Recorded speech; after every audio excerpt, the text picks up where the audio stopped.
Have you seen that podcast called Bobby Altoff? Have you seen her? No, I haven't seen that one. She's like this hot mom. I shouldn't sold. say that. I'm there. Today we're catching up with Andrew Hales, the prankster turned interviewer behind the YouTube channel LAHWF. That's LAHWF, which stands for Losing All Hope Was Freedom, which boasts over 2.29 million subscribers. From his early days of quirky pranks, like holding the door open for people that are far away, to his current popular series, Chatting With and People On, Andrew's pushed boundaries and sparked conversations. We dive into his whirlwind YouTube journey, his content pivots, as well as his intriguing thoughts on artificial intelligence, life simulations, and even Adderall. If you're feeling creatively stuck, don't miss Andrew's golden nugget of advice at the end. Let's get into it. I mean, even though you're, originally your biggest videos are the prank videos from years ago, the first ones I saw from you were the interview videos. That's how I discovered your channel. So well, that's interesting. Yeah, I think it was. I have like 3 different types of audiences. Yeah. Yeah. Do you find that weird trying to balance that? Like people who expect one thing, because I mean you haven't done the pranks in a while. So, but do people still come back and they're like, man, you just got to go back to that well. We want to see that from you. Yeah. Well, yeah. Of course, I have thoughts like that. Like, oh, that'd be so funny. But, oh, no, I can't, like, I have, like, a chatting with audience now or whatever, and so I'll write it down and I'll save it for later or something, and eventually I feel like I'll just upload one big 30-minute to an hour prank video that's kind of its own, like, kind of like escape video, just a montage of stuff, and it's just really good, and I'm proud of it, whatever, but, yeah, I don't recommend switching up your format when you have an established audience. Yeah. But I don't know, sometimes you just have to be a free bird, and I gotta fly and and all that, I know, man, and I'm like struggling with that now because I feel like I'm at an impasse with my YouTube channel where it's like I have the audience that's dedicated to the personality type stuff, but I realize I think I've hit the ceiling of that. So I'm like, how do I go beyond that? I don't know if there's a way to do it without pivoting out of it.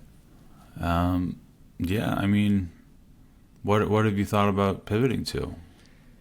Well, it would have to be like a lateral kind of move, because I feel like what I've been doing is comedy sketches that are about, even if it's not personality types specifically, it's about types of people, like character-based comedy.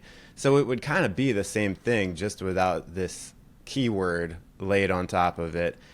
And I've tried to think of how I could ease out of it to keep the audience still engaged. And I mean, it's funny that I'll probably like leave this in the podcast, so people watching are going to be like, oh my gosh, what is Frank planning on doing? But it's like, if I made, right now it's the 16 personalities comedy sketches. So when a character is up there, it has their type on the screen. Mm-hmm. But what if I found a way to take the type away, still keep it funny for everyone, but like, I don't know, in the description say, hey, these are the timestamps of the type. So if you care, you can see. Yeah.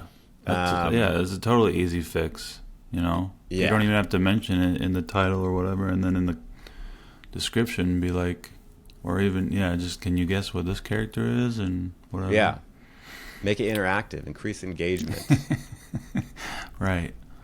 So you want to keep doing comedy for the most part. Yeah, I have a thing where I'm stuck between I have like a grab bag kind of format now, where it's like comedy sketches 2/3 of the time, and the other third is like informational videos about the personality type stuff. And and that's probably what ended up landing me in one of your interviews is presenting myself as the personality type guy on YouTube, the expert.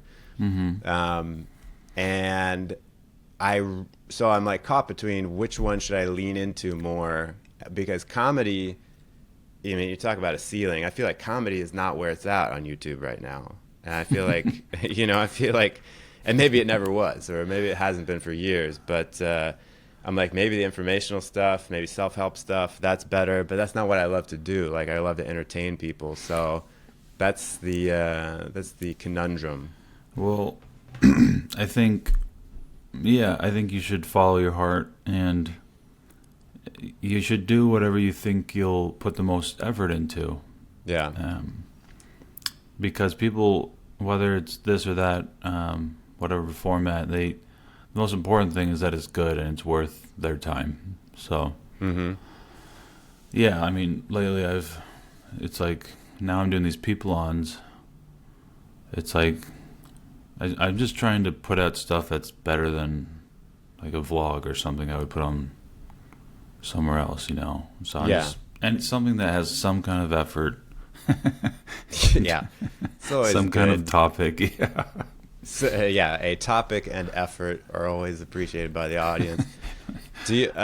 So is that what's always guided you through your YouTube career? Because you've pivoted a couple times, or at least tried out several different formats. Like, is following your heart and doing what's most interesting what's guided you to do that, or have you learned that lesson through some trial and error? Yeah, you learn that lesson like over time, vaguely,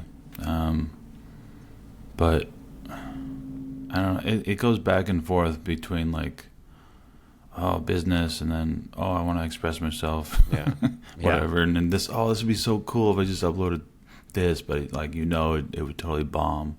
Right. So you just kind of have to find that balance somehow. For the most part, I just try to. There's a saying in Hollywood: one for you, one for them. So you just try to keep it 50-50. Like I'll upload one video that I know will do pretty well. Like my last one, I was like, all right, people on attraction, just dating or whatever. It's kind of just, it's not that important. It's kind of trivial, but it's like a fun topic to talk about with girls on Broadway or whatever. Yeah. And it did well, but it wasn't something I was totally like interested in. But it was fun. I don't know. And then I'll do something like people on climate change. I don't know. Yeah. Something, and it just, it sucks. I don't know. Yeah. What do you think is the issue for you there? Is it your audience, the existing audience you have, is kind of brick walling stuff? It's like for the algorithm to pick up anything, it seems like your audience has to buy into it immediately, or the algorithm gets confused. Or do you think it's just like not? Do you think the idea is, looking back on it, you're just like, this wouldn't have worked anyway? It's hard to say, because like the title and thumbnail are so important, and it's like if people don't even get past that, then then that ruins the algorithm, and it's a snowball effect. So, I think I usually start with the title. You start with the title and then kind of work back from there. I need to work on that better, because I work from concept. Well, I guess you could say sometimes the concept and the title are the same thing. But there are times where I've worked on a video and then get to the end, I'm like, what the frick am I going to title this? So, I've that's from experience, that's bad. Don't do that. I know, yeah. And I mean, I'm the big experiment I'm going to start doing now is title first and thumbnail before I do anything else. And if I can't get those two things down, then I'm not going to do the idea, even if I think it's the best idea I've ever had. Yeah, I agree with that. For my thumbnails, it's usually just whatever was the most attractive person that I interviewed. Yeah, I mean, I'm looking at them now, and it's like people on attraction. It's these two attractive-looking girls standing next to you. So that's like one of the best thumbnails I've ever made. It is a very good thumbnail, yeah. So it's very eye-catching. It's like, ooh, even if you don't know anything about me, you're like, oh, and you click on it. And hot babes, I gotta check it out, man. hot chicks, sex will always sell. This will be the closest I ever get to hot babes. Yeah, I don't know, vicarious. So when you started doing your chatting with series, that was like, I'm guessing that was like, what, 2016? Because I remember one of the first ones I saw from you was like chatting with a Trump supporter. So I'm guessing it was during that election cycle. That was kind of in the middle. That was kind of the peak of it. Yeah. That was a wild time. Yeah. Let's see. Yeah, so I started pivoting around the beginning of 2017. Yeah. And that was a terrible year. I got like 40,000 views per chatting with. And they were like big YouTubers. I was like starting out with all my biggest YouTuber friends.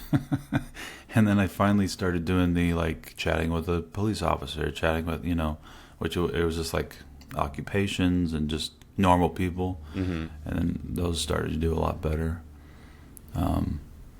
And so, yeah, it took about, I think, a year of kind of figuring it out before they started to do pretty well. Yeah. Was that like a hard pivot where you were doing the prank content and then you're just like, I'm done, let me switch over to interview style? Or did you kind of ease into it? Yeah, it was hard because I would, for the first 6 months of 2017, it was nothing but interviews. And then I surprised them with this video called Return of the King, something like that. Yeah. I've got all your videos pulled up right here. So, yeah, Return of the King of Awkward. Of Awkward, right. And that was like kind of just a fun surprise, like, oh, he's doing okay. And so then I did them for a little bit for the next couple months, and then I quickly remembered why I didn't like doing them. Yeah. And so then then one of my first big ones was chatting with like a no-fapper. Yeah. Around the end of 2017. I was like, all right, let's just do like normal people with interesting titles, and yeah. Then from then on for the next 2 years, it was strictly, I like to think of them as cinematic podcasts with a little more brevity. Yeah. So, am I using that word correctly? Like they're shorter to the point. Right. Yeah. No, and looking at them, they're like 25 to 40 minutes. Some of them are only 20 minutes, and they're not like these protracted. Right. I try to cut out the filler and just get the cream. Yeah, and I noticed that when with our interview that there was like, it was probably half of the stuff that we talked about didn't make it into the final cut, which I was glad for, because I'm like, this would have been like, I would have bored people to death because I went on and on. But in some ways that was good, because I was like, knowing that going into it, because you told me, hey, well, I'm going to edit this for time also. So I felt like even in my mind as I was talking, if I was like, this is terrible, I just kept going, because I'm like, he'll figure it out. He'll cut it if it's bad. Yeah. I just listened to a podcast, Theo Vaughn's podcast with Jim Gaffigan on it. And it was like probably a 2-hour podcast episode. And you can hear when they hit a brick wall, and there's no energy, and it kept going for like 30 minutes, and I was like, this is terrible. So it's just a different style, really. Like some people really like that. People have emailed me and be like, Andrew, please make your chattings what's longer. I don't care how bad you think it is. I just want it to all be longer, and even all the bad parts, and have it in quotation marks and stuff. Yeah. Well, maybe you could do like you could put them on YouTube in their, brief format, and then have, behind a paywall for the unedited,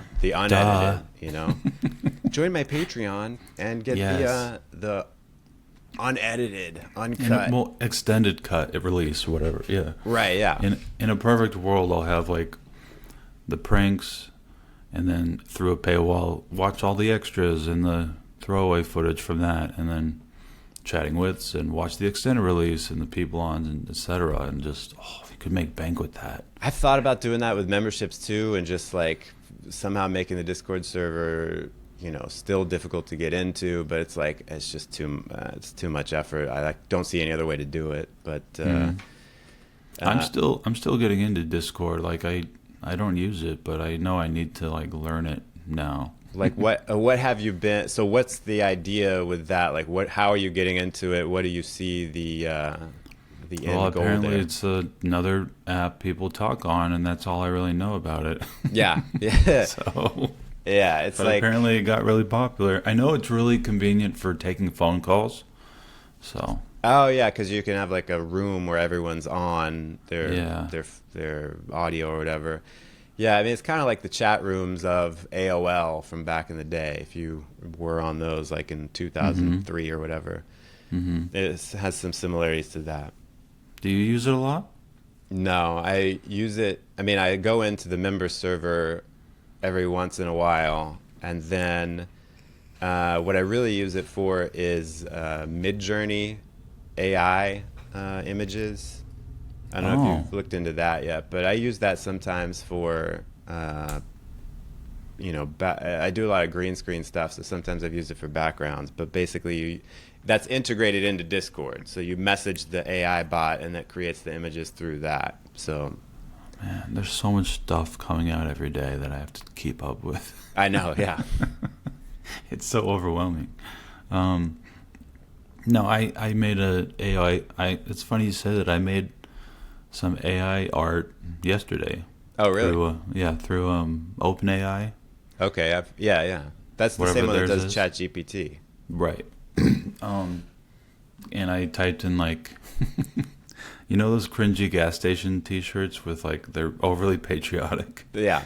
I want to sell one of my own on my store, so I typed in like buff bald eagle riding a motorcycle with like an American flag bandana or something. Yeah. And I got some really funny results, and I think I found one, and we're probably going to sell it. So Oh, nice. keep an eye out for that one, people. Oh, I'll be first in line. I'll send you one for free if you. But Oh, you wow. don't really see. You dress like really nice, like Banana Republic. So I don't know if you really sport it Thanks. that much. Well, I just go for the cheap plain T-shirts, really. So, do you use the like ChatGPT and stuff to help figure out ideas for YouTube at all? Not yet, but I've been meaning to. I think, is it still free? Because it started like, I feel like every other week they up the price, or they keep adding money to it. Yeah, it's still free, but there is a paid version that's supposedly better, which I am trying it out now. I'm not sure if it is better or not. Yeah, what if it's exactly the same? They could just be lying to us. There's no way of knowing. Yeah, I mean, I've heard that it's got amazing capabilities where it's like you can upload pictures to it now, and you can like ask one thing I saw that I haven't tested, but I saw it on a YouTube video. It's like you can put a picture of your refrigerator like open, and it'll somehow identify all the food in the refrigerator and tell you recipes you can make. Wow. So it can do more advanced processing. It says it's better for creative tasks, but sometimes I'll go in there and I'll be like, hey, give me some ideas for plot points for this story. And sometimes it's good, sometimes it's bad. I would say it's like 10% of it is usable, but if you grind enough, you can get some things out of it that you might not have thought of otherwise. Yeah, I mean, I did like a little, like, ChatGPT video, like, look at this, guys, type thing, and it's definitely impressive how it can just make up like an original rap song on the spot about a specific topic. So in that case, it can really save some time doing research on stuff and whatever. Are you more afraid of AI or excited about it? No, I'm excited about it. I don't Okay. I know a lot of people are afraid of it because they're like, oh my gosh, it's like Terminator. it's gonna take over, blah blah blah. But I feel like it's just like the only thing to be afraid of is how it could be used by people. Like, I don't think that AI in and of itself is dangerous. No. I mean, I don't look into it that much. You know, things where I'm like a little bit afraid, I'm like, let's just not look into it. But no, overall, I think it's a great tool. I think the more pressing thing to be afraid of is maybe just like in very practical terms, like jobs and stuff that could be replaced by it. Economy. Yeah, because you know I have a friend who has a business where he like builds apps for companies, and he's like, there are things that used to take a team of people days to do that we can do in like 5 minutes now using ChatGPT. So, God. Yeah, have you seen these things like prompt engineers? I've heard. I mean, I've heard about it. Yeah, because Yeah, that's really people are important. just- Yeah, get the right prompt. Yeah. They're like specializing in how to prompt the AI.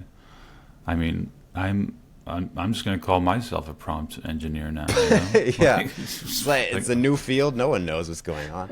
It's a new college class you can take. Yeah. Do you have fears about it, or what do you think?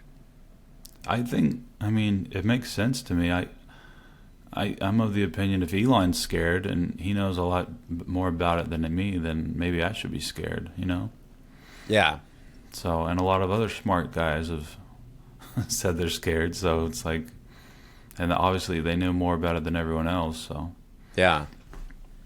I don't know. Well, I mean, that's a good point. It's like the people who know a lot, what are What do they know that we don't know, you know? right. And like, yeah, intelligence. And I don't think it's that crazy to think that a computer, especially if they're making their own decisions by now and learning from their decisions, that they start developing some kind of identity. Yeah, you think so? Like developing consciousness Right. in some way? I don't think that's too far-fetched. Well, that's interesting. You know, I've been thinking about consciousness recently and that kind of thing, and the idea of like living in a simulation. Like, is the world just a simulation that we are plugged into? Have you ever thought about that? Yeah, of course. Yeah, Yeah. I think about that a lot, actually. I did a video called Determinism. Uh-huh. It was like actually one of my first people-ons before I even thought about doing people-ons, like years before, you know. Uh-huh. I forgot what I called it. People on Free Will, something like that. We filmed it at this fancy university in Chicago. I forgot. But what do you think... Wait, did I answer your question? Yeah, like You've thought, I mean, I just asked you, have you thought about it? And you said yes. So technically you did answer it, yeah. yeah, I mean, I guess there's no way of knowing whatever. At this point, you kind of go through a little existential crisis and you worry about it for a second and then you move on, you know. Yeah. No, I get what you... That's all you can do, you know. Yeah. You know, for me, though, I actually was like the opposite of worried about it. Like because I read an article that was like, you know, in a computer game, for example, or even just a computer program, the only... I'm not going to explain this very well, but it's like, you know, a computer has limits to how fast the processor is, and that's the limit of the program. So they're like, okay, so what if if the universe were a simulation, what is the equivalent to that? And they're like, well, the only limit we have is like the speed of light. Like nothing can travel faster than that. So if you buy into this idea, it's like the speed of light is the processor speed. Nothing can go faster than that. So it's like that might point to things being a simulation of some kind. But I find it interesting in some ways, even if, you know, you don't know, even if it's just kind of like a framework that your personal philosophy, it's kind of freeing because you're like, hey, the stakes are a little bit lower, you know? Like I'm here, it's almost like this is a game. I'm here to play it. I'm here to get as far as I can to level up. I mean, I found encouragement in this concept, so... You're optimistic about it. Oh, yeah. I mean, I think if it were... You know, because I just imagine it's like, you know, when a person dies, suddenly they are in that other dimension and they are like in an arcade. And they're like, whoa, I just went through this, you know, time around and I was this guy and I did this thing. I'm going back in. let's see what I get this time, or like I want to play as a dog this time. It's like, I mean, in some ways, it's just like a modern way of a modern spin on reincarnation, I guess. Yeah, it reminds me of also like how, Joe Rogan will talk about DMT trips, and people will have these like crazy 5-minute trips that felt like 80 years where they had this whole life. Oh, really? With kids and everything, yeah. And wow. So that's terrifying. What if we wake up from after we die and we're aliens that took a crazy drug that lasted like 4 minutes, and we have this whole other reality? Yeah. But isn't that like, when you think of it that way, I'm sure like there are many people who are like, oh, that's a scary thought. But to me, it's just like, oh, well, then that means it's like, why should I be so scared about trying to go for my dreams in life? You know what I mean? Yeah. I guess just pain, like yeah. You don't want there's still pain. And what if the player of The Sims, right, the Sims player is on like the other malicious, side, yeah, and throws you in front of a train or something? Well, that would not be good. But I mean, but it would be you still. It's you on the other side. So it's like you would be doing it to yourself. Right. Yeah, I don't know. I don't. Your first video on your channel, almost picking up chicks, was that actually the first thing you uploaded on your channel? No. There was like a couple like shitty cell phone videos. GoPro one. They didn't have any views near that, and I kind of just unlisted those. Yeah. And so I say almost picking up chicks is my first one though. Yeah. Yeah, the first real one. Yeah. And so now that has like almost 2 million views, but initially did it like take off right away, or was it a slow burn? Was there a later hit that then made all the other ones pick up? I think like after a week it got picked up on World Star. And yeah, I remember that day I was like refreshing, and it would have like 10,000 more views.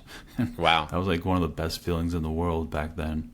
Yeah. Because it was like, oh my gosh, I'm something's happening. Right, yeah. Because so I Googled, yeah, 2012 YouTube, like that's Totally 10,000 different. views is like viral. Well, yeah, and also there was like this kind of thing where if a blog posted it, then that would help it go viral. Mm-hmm.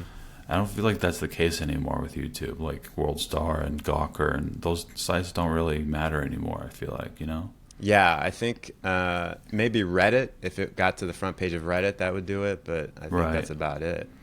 Yeah, it's just kind of different that way now. But I remember, I would refresh it, and then it plateaued around like 40,000, I think, and I was ecstatic about that. Yeah. So we kept doing it every Monday, and then 10 more videos like later or so we had holding people's hand, and that really blew up to like 5 million views in a week or so. Wow. Yeah, and that's when I think I got like 80,000 subscribers over the night, and an extra 50,000 on all my past 10-15 videos by then, and my AdSense account went up to like 30,000. Wow. Yeah, so that was a great week. Oh, so what was your life like at that point? So I know a lot of these are like on college campuses, so were you a student at that time? No, I completed 3 years of college by then, but I was taking a break to work and pursue entrepreneurship. I was doing this Italian ice push cart at fairs and like whatever rodeos and stuff, and that was doing okay, but definitely nowhere near what YouTube would potentially bring. And so when Holding Hands blew up, I just put all my eggs on YouTube and only focused on that for the next couple of years. Yeah. Well, I mean, I can imagine you were like, what, 20, 21? 22, yeah. Yeah. I mean, getting 5 million in a week and $30,000. I mean, I can't imagine having that kind of going viral was like still kind of a novel thing. Yeah. And people cared about it. I was like on a couple of news stations. Wow. And all this stuff, and Yeah, it was a lot of fun. But now it's like, I feel like if you even, I mean, it doesn't feel like videos even go viral anymore. It's weird. Yeah, it's like a very calculated thing if you go viral now. It's like you have to like really crack the code of what. Well, I think, yeah, it's probably just because there's so much more people doing it Yeah. now. Yeah. Yeah. Like, I think there was, at one point, I was in the top 100 for a brief second of YouTubers with Yeah. subscribers and stuff, which is crazy to think about. Yeah. Because there's so many now, you know. Oh, yeah. I'm probably not even in the top 10,000 now. Oh yeah. I mean, it's crazy now to find, like, you still like will see YouTubers who have like 5-10 million subscribers, and you're like, I've literally never heard of this person. Like, what? Yeah, and I hate that. Yeah. Yeah. I'd be like, oh shit, I'm another person that proves I'm out of the loop, you know. Right. Yeah. How have you like? So you had this massive hit. Did you start to feel the pressure? Like, how did you react emotionally? Were you like, this is great, let me just keep going, let me ride that wave? Or did you have like oh no, the pressure is on to follow up the success? No, I didn't. No, I just thought I got really lucky. Yeah. And just keep uploading, you know, the messing with people in public videos every Monday. I didn't really think too much into it, you know. Yeah. I was pretty young. My mind wasn't even done developing yet. Yeah. Isn't that true? Like, your mind's done developing around 25 or something? Yeah, that sounds right. Yeah, around 25. Yeah, I don't know. How old are you? I think I'm a couple years older than you. I'm 35. Cool. Yeah, I plan to be house and kids by your age. Yeah, I think it's a good age. You know, you don't really become an adult till you're 33. You know, Yeah. you need a couple years to figure that out. And I would have been so effed if I got married like when I was 22 or something. yeah, it's really interesting how things have changed over the years. Yeah. Like, because with our grandparents' generation, it's like if you weren't married by the time you were 22, it's like, what's wrong with this guy? You know? Right. And It's still like that a lot in Utah because of the culture. yeah, is that where you're People- from people- originally?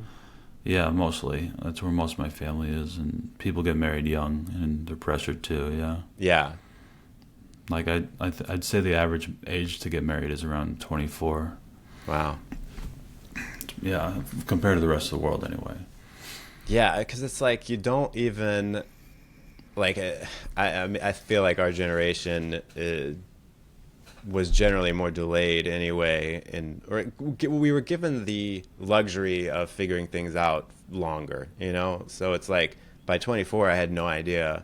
Like 24, I had no. Yeah, I know so much more about myself than when I was 24. Oh yeah, it's like different people. And like what I wanted, like yeah, when I was 24, I just chased any hot girl there was, but now I'm like, okay, and I can recognize entitlement and all that stuff now. Right, yeah.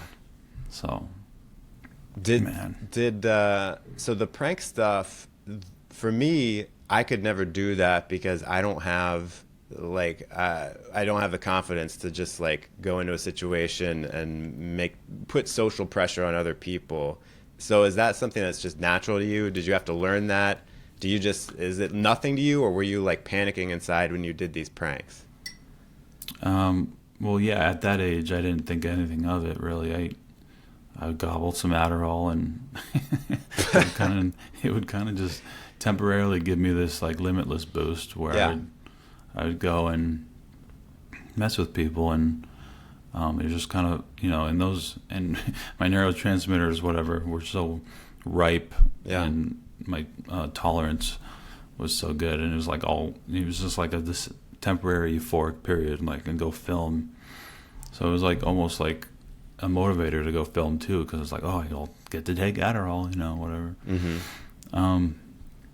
But no, yeah, I don't think. Then I grew out of it a few years later. I'm like, all right, this isn't that cool anymore. I guess you are kind of exploiting people a little bit, but I don't know. It's sometimes it depends on the prank. Sometimes it can be really like totally harmless, you know. So Right. Yeah. Because yeah, it is like some pranks. It's like we're laughing at the person for their reaction, and some of them we're laughing at you because it's so ridiculous, and you're putting right. yourself at like a lower status or whatever in that interaction. Character. Yeah, you just kind of you make yourself the joke and you act like an idiot, pretty much. Yeah. Yeah. And so then it's like, well, yeah, that person was justified in, thinking you were, Right. a clown there. Mm-hmm. And it's just more about seeing how they handle this idiot that just came up to them, you know. Yeah. Yeah. I mean, I could yeah. Go ahead.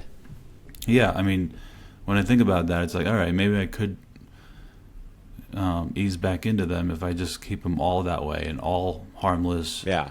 You know, and where everyone's laughing and whatever, and just nothing's where the joke's on them, you know. Right. Yeah. But, I mean, so. I don't know if pranks would work like that's never a part of YouTube that I surf, nowadays. So I don't even know if there are people who do it.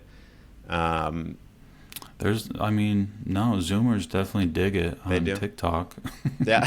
I see a lot of them still. Yeah, I mean, I think it's not as big as it was probably in 2012 and 13 and 14, but there's still a big genre of it, of Zoomers and people coming up and doing it. And I think people will probably always like hidden camera stuff, whatever it is. Yeah.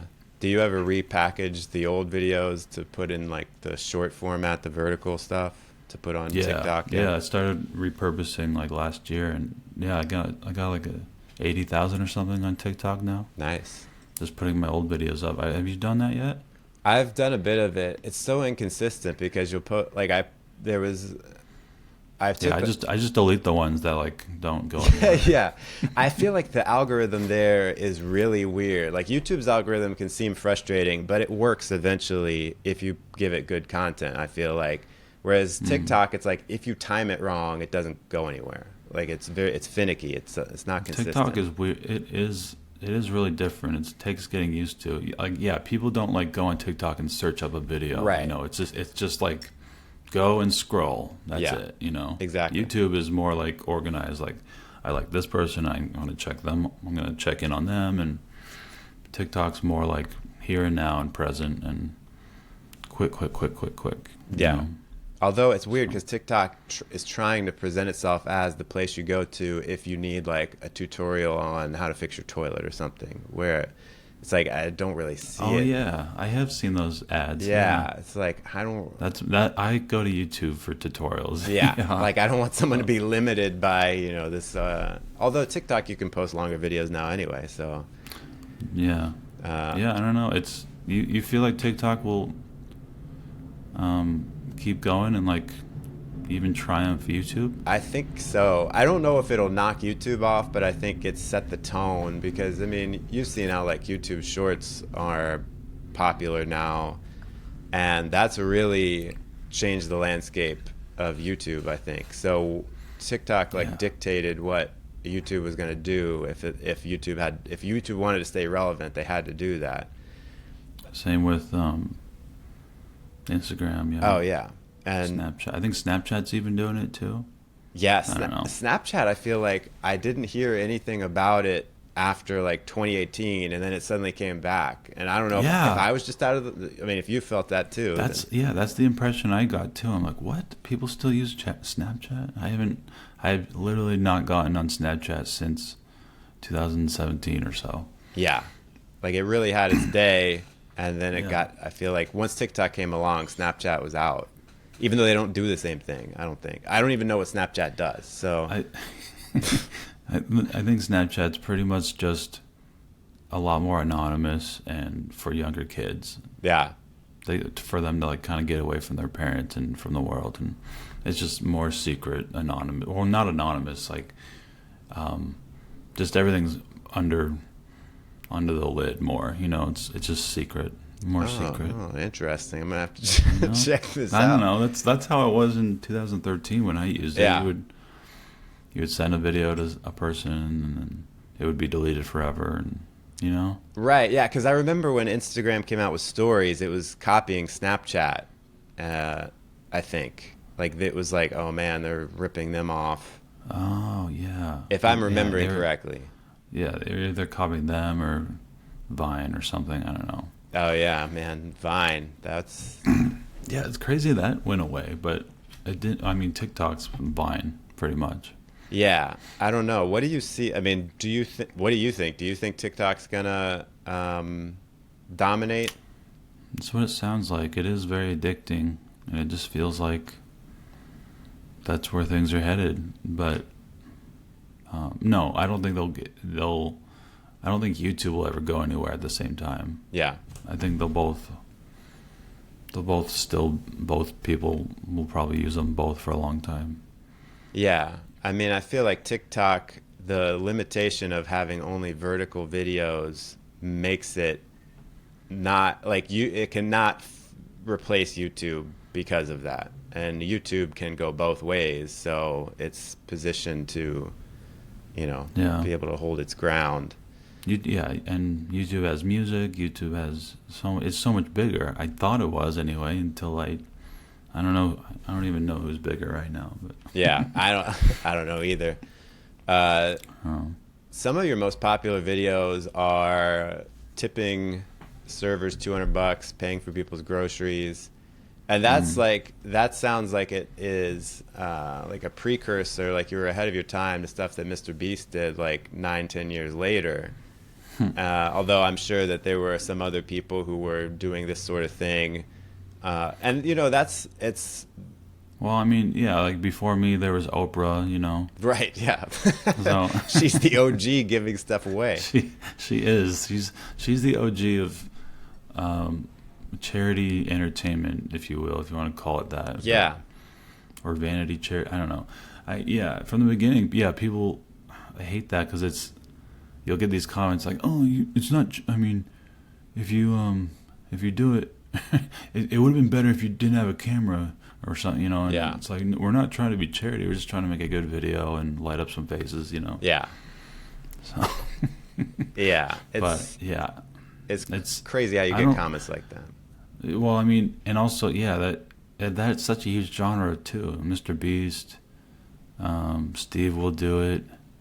Those videos kill. They do so well, and I don't care for them at all. I don't think they're that interesting. Yeah, and I mean they're done on TV too, where it's like we're gonna take these people who are poor or disadvantaged in some way, and we're gonna give them a new house. We'll give them Yeah, I don't know. How have you seen the landscape of YouTube change? So you've been on it since 2011, 2012. What have you tried to stay on top of everything and see keep up with all the changes? Because you've pivoted a few times and still managed to pull decent views. So what have you seen? What have I seen? Yeah, it's like it's crazy watching like creators get really big and then you never hear of them again. I don't want to be that way. Yeah. I guess you kind of just have to adapt to whatever's working, and Who Moved My Cheese. You read that book? No, but I've heard of it. Yeah, and you just kind of have to go with the flow in whatever market's happening, and adaptability, the Darwin thing, Yeah. And stay on top of stuff as much as you can. Even if you hate short-term video, you have to do that. Right, yeah. That's what's hot right now. I mean, you have to be able to do it. It's so addicting. Do you think that the interview format is, kind of timeless, has stood all these things, these changes on YouTube, and that's why you've been able to keep doing them? Yeah, I think interviews they'll never go out of style. They're like Levi jeans. Yeah. You can, there's been interviews since forever. Like, I don't know. Yeah, like, Since like the 50s. I don't it's know. been a long time. Or, yeah. It's just like it's like the root foundation of all journalism and news, you know, Yeah. interviewing people and documentaries and getting the story. So yeah, I think there's a lot of longevity with interviewing people. Yeah. Do you prefer the people on series where you're like approaching different people, or do you prefer the chatting with where it's just like one person deep dive? Probably I probably prefer the chattings. No, I mean they both are just different. I like them both the same. It depends on my mood. Yeah. I did the chattings for 2 or 3 years, and then pandemic happened, and it just threw me off. Oh yeah. So I kind of, but yeah, I definitely am planning on getting back into the chattings. It's just a little trickier in Nashville, maybe, because LA was such a hub of people and travelers. Yeah, and but Nashville, I mean, I got to figure out like what you're doing now and just do it over the internet. This is pandemic proof, you know? Yeah. Bring on the next pandemic, you'll be fine. Yeah. What's up next for you? Like, do you have any? Is it sort of just like, if you want to reveal, is it sort of just like stay the course, keep interviewing people? Do you have ideas for like another kind of pivot stuff you want to experiment with? Yeah, for now, for the main channel, I'll just keep on doing the street interviews. I do want to, and yeah, the occasional chatting with, if I can find someone interesting. And then maybe like a surprise prank movie if I ever get around to that. Ideally, releasing around beginning of December for the higher AdSense. Oh yeah, I mean, that's smart, man. That's the prime time to upload but no, yeah, and then I also want to do this like podcast on the side on my extra channel, just talking with my friend, like we're just reacting to shit and hanging out. Yeah, and that's coming up very soon, and then I'll probably start vlogging again too, and just adding that to the extra channel. I took like a 3-year break from vlogging, but I kind of miss it, and yeah.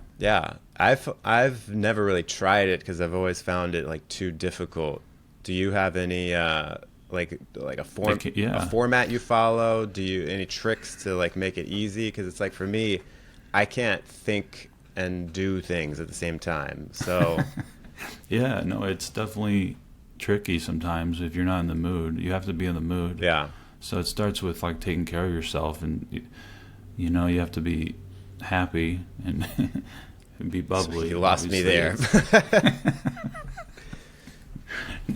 Well, like yeah, it's all like a transfer of energy, like sales, you know. Yeah. So if you're happy, they're happy, and you know if you're excited about cooking your eggs or whatever, then they'll find that a little interesting. But no, I wing it. For up to this point, I've only just winged the vlogs pretty much. Mm-hmm. Yeah. Have you seen Casey Neistat? Oh yeah. He's kind of He's what kind of inspired me to get into YouTube. Yeah, he inspired so many people. Yeah. He's one of the pioneers of vlogging and of just kind of uploading every day and making it great, and you know, so he's kind of just an inspiration to to just vlog, and it's miscellaneous as well. He'll kind of have topics, but they're all kind of, he still kind of just does whatever in his vlogs and stuff, you know? Yeah. Yeah, it's interesting because I've gone back and watched some of his vlogs, and I'm like, these really aren't that interesting, but he films them in a way where you want to keep watching because it's like unexpected. The cinematography is really good. He's very professional. He's like really great at editing. Yeah. And it's like, but then you're realizing like you don't even remember like half of them, you know, or right. like what they were about or anything, you know. Yeah. And it's amazing to me that he did that because I remember him talking about it where he would like, he would work and he'd film all day and he's doing his own company, and then he'd come home and then he'd like stay up till 1 editing, and then he'd wake up at like 5 the next day or something. I'm like, how could he do that for 800 days or whatever it was straight with a family, with a wife and baby? I can barely stay up past 9 o'clock. He's just hell of disciplined. I think a lot of it's, and he's the biggest reason I try to run, because running, I think, is like his secret weapon, where it pumps oxygen into the brain or whatever, and he just keeps him as motivated as he is. Yeah. He's a big runner. This podcast is loosely about creativity. So one of the questions I like to ask people at the end is things you can say to yourself, like if you were to write it down on a flashcard or something, just a little line when you feel stuck creatively, things that you could tell yourself. And specifically, like, what is some kind of a question that you could write on this card that you pull when you're feeling stuck, something that's just supposed to help reframe it or jostle your creativity a little bit and get you through it? Right. Let me think.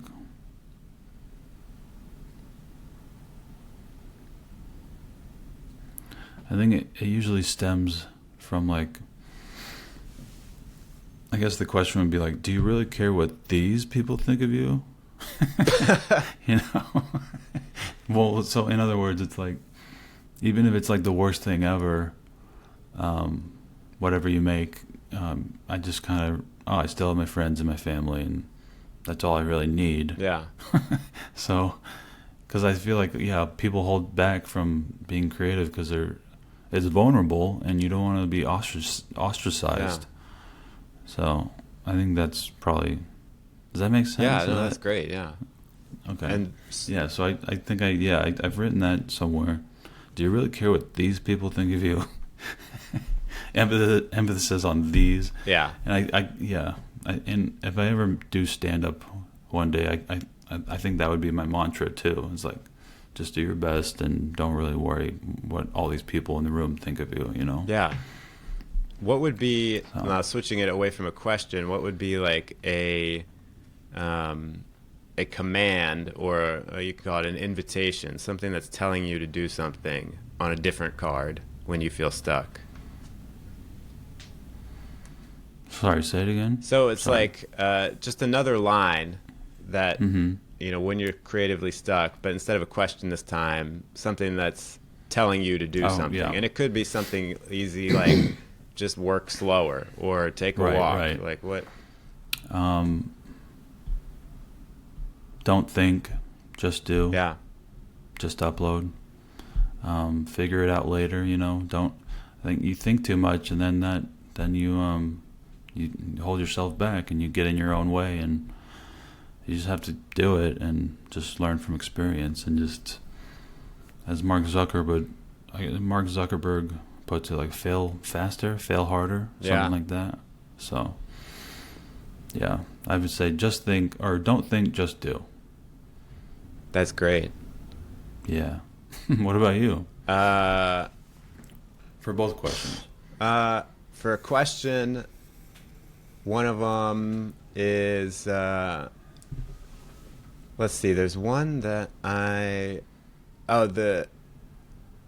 interesting question that popped into my head to ask in those times, which is kind of like a little more brutal, is like, how are you, like, in this situation, are you wasting your time and your talent doing this? Which is kind of like questioning the whole project in a sense. Right. Because like, do you want to be doing this? Yeah. Because, there are times where you get into a YouTube video and you're stuck, and part of the reason is because the video is not worth your time. Like, don't bother with it. Like, scrap it and work on something else that is more, like, you feel is worth it. Yeah. Yeah. Like, it's, life is short. Have you heard the Steve Jobs commencement speech? Like, stay hungry, stay foolish? No. Yeah, that's really good. He kind of talks about, like, every day I look in the mirror, and I ask myself, if I want to be doing this, and just realizing someday you're gonna die, and if it's not something I want to be doing, then I change it. And it's like, yeah, it's something, I butchered it, but yeah. So that's what that reminded me of. Okay, and then what would your command be? Command. That's a good one. Good question. Thank you for asking me that. I would say that a good command is to stop getting into the weeds of things. Like, stop worrying about the minor details and just get, like you said, just get it done. I think it's a different route of getting to just get it done, because a lot of times, just don't overthink it. Yeah, so much I get invested in the dumb details that don't matter, like, oh, is the camera set up perfectly, and it's like the audience doesn't give a crap. Like my most viewed video is like one of my most poorly shot videos, so it's like no one cares. Right. So many videos I've uploaded I thought were trash that people love. Yeah. So and vice versa. So. Yeah, that's always a good reminder. Is to just remind yourself my best videos were trash when I uploaded it. So. Well, yeah, just that, like, at the end of the day, you kind of don't really know what people are gonna like. Yeah, it's true. You don't know until you upload it. Or that will be popular. I mean, I don't know. Don't miss the trees for the forest or something. Yeah. How's it go? Don't. Or it's one of those. Don't miss forest for the trees, trees for the forest. Yeah. Something like, keep the big picture in mind, pretty much. Yeah. Yeah, because it's also easy to get hung up on your last upload if it did badly, because I feel like you and I, don't dwell. You can relate to this. I go through the same thing where it's like I'll upload one, it gets 100,000. I'm like, okay, that seems all right. I upload another one, it gets 30. I'm like, okay, what happened here? So yeah, and then YouTube makes it worse with their studio app. Yeah. And they're like, lower viewers are watching this video because they're less interested in it. Yeah, your viewers hate this video. And it's like 10, and all the gray arrows are down. Yeah, exactly. It's just this robot telling you failed. Right. Yeah. I hope they kind of get away from that. I'm at a point where it's like recently I had like every video was a 10 out of 10. So it's like now when I get 1 out of 10s, it's like where a 10 out of 10 would have been like a year ago. So it's like, a recalibration period, a rebuild. Yeah. Right. Yeah, but when it's all green, solid green arrows going up, then you're like, oh, I'm the shit. Yeah. I'm the shit. Yeah, you're like, my life is perfect. And even then, though, YouTube's still like kind of an asshole. They're like, looks good. Yeah. Viewers are watching this. Yeah. Like that, they don't say like amazing news. Yeah. I don't know. Yeah, like, hey, I think it's all right, I guess. Yeah. Just tell me I'm doing good, YouTube. Yeah. I don't know. Give me some validation so that I can carry on my day. You never have you gotten into live streams yet, or you didn't really like doing them? In 2020, I did them every week in 2020. Oh shit! Yeah, even before the pandemic started, like in January of that year, I just happened to start doing live streams every weekend. On YouTube? Yeah, on YouTube. Because I got a Twitch account, but I don't understand Twitch at all, so I'm like, what's the point? Yeah. So I was doing it on YouTube, and I did it till, I don't know, August or September of 2020. And yeah, I didn't like it. It was too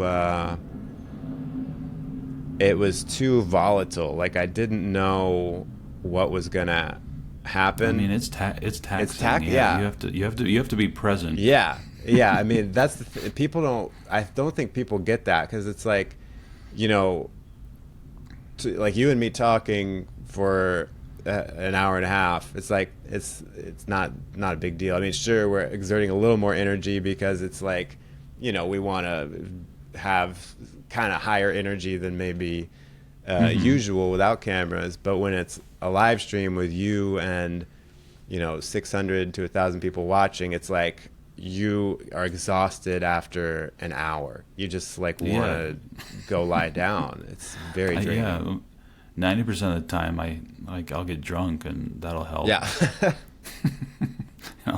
Did you ever drink during your live streams? I don't think I did. Well, because usually I was live streaming in the afternoon, so it was not entirely practical. I think I was always too afraid to do that. Like if I did have a drink before, then I would just cancel yourself. I would cancel myself. I would be embarrassed. You would say all the racist things I would just you've always start saying, thought. I got something to say about black people. All right, let's set the record straight. Gosh. Yeah, I didn't. I in my early days, I uploaded some videos after I'd been drinking. My very first YouTube video was like on New Year's at 4 a.m. So I had been drinking a bit. I wasn't. Sometimes you need that nudge of liquid confidence. Yeah. I feel like the reason that I posted that first video is just because I didn't care anymore. Because of what was that? What's that video titled? So cringeworthy. An INFJ's 4 a.m. New Year's depression. I was like, just whining about, oh, my life sucks. Oh man, I don't have friends. You know. And it did well. Did it or for your first video on YouTube, it did well. Like it got probably 50 views in the first couple days, which doesn't sound like a lot, but for someone for the first video you put online, I think most people get like 0 views. So especially nowadays. I mean, I remember when I got like 100 views on a video in like 2009, and I was ecstatic. Yeah. I was like, oh my god, I'm getting famous. yeah. And for the first year or so of my channel, that was my most viewed video, and it had like 1,200 views, and I was like, dang, how can I hit that 1,000 every time? I gotta get there. And now it's like, how can I hit that 100,000? Yeah. That like never be good enough thing it never ends, you know? Yeah. I mean, it's so much easier to be a small YouTuber where you're just trying to hit, you know. Yeah. I can't imagine the pressure like Mr. Beast. Oh, yeah. Because it's like, if he gets like 50 million views less, even though he got like 100 million views. Yeah. I wonder what that's like, what like he feel like, I don't know. Yeah, he said on his, I saw an interview with him where he was like, his last video or one of his videos was so successful, it was like the second most viewed video on YouTube. He was like, it's literally impossible for him now to get a 1 out of 10 in the YouTube studio, unless he releases the most popular video of all time. Yeah, so you're kind of like the algorithm's now gonna not share his next video. Yeah, it's against him. Yeah. Yeah. So but I feel like he's also got momentum. Like that's the other thing is like he can kind of relax a little bit, and I feel like he would still be. Yeah. I mean, he couldn't like dramatically drop off, but I do feel like part of what helps the machine there is that it's been going. You know. Yeah. Yeah, and like he's always what's he post like once a month? He's ramping up a bit more, so he posts probably 2 or 3 times a month now. If he's posting more than me, then I gotta get going. Yeah. Because his videos he puts like 100 times more effort into. And has like 100 times more manpower. Yeah, and the thing about him that I wonder about is like he's said many times, like it's easier to make a video that gets 5 million views than it is to make 100 videos that get 50,000 views. And I'm like, I don't know. Like I've easily made 100 videos that made 50,000 views, and maybe it over like cumulatively took way more effort. It's like I just like, believe me, if I could crack the code for 5 million views, I'd do it. But it's just like I'm not there yet. I haven't figured it out. Well, what's your most viewed video at? 3.9. So 3.9 million. Yeah. So the let me look now. What's it called? If Introverts Are Completely Honest, I believe. Oh no, it's 16 personalities around their crush has 3.99. I'm 6,000 away from 4 million. Yeah, that'll be my first video to hit 4 million. Cool. So, but I've got to crack that code to get to that 5 million. I mean, I don't even know. I don't think it's really a code to crack. All you can do is just make the best video you can. Yeah. Within reason, that without like burning yourself out. Yeah, it's a balance, because I've put a lot of work into some videos, and I'm like, okay, this will blow up, and it just totally flops. Yeah. Yeah, same. I hate that. And were there any videos you worked extra hard on that flopped? Oh yeah. Well, like recently, let's see. Recently, I did an introvert rap video that I thought would do well, because I just thought funny raps generally do well, and it didn't do well. So, what's that at? Like 60 or 70,000. So That's okay. yeah, I mean it's not trash level views, but I thought it would at least hit 200.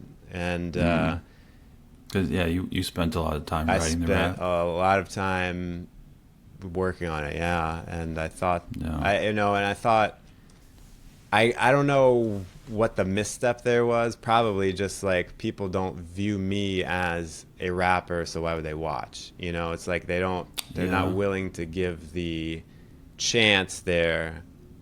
And it's hard because you don't know how people view you. Like I think that's part of the code is, how do other people view you? What do they want to see you make? And a lot of times we don't see that, so we make content that they don't want to see us make. Even if the content's good, they don't want to watch it because they don't want to see us do that.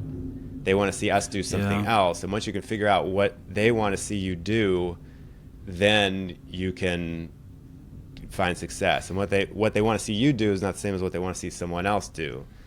So it's not... There's a quote by Rick Rubin. Oh yeah. Yeah, like master of the music industry. Yeah. Okay, he there's a quote that struck a chord with me. It was like, the best thing you can do for your audience is to ignore them. Oh man, that's tough. I need to do that.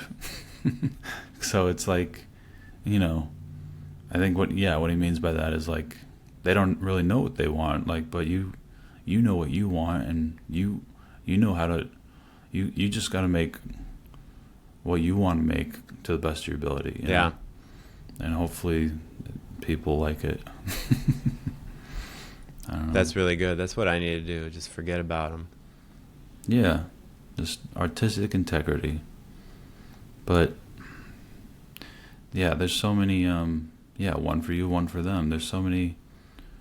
Van Gogh didn't make any money till after he died, I think, right? Yeah.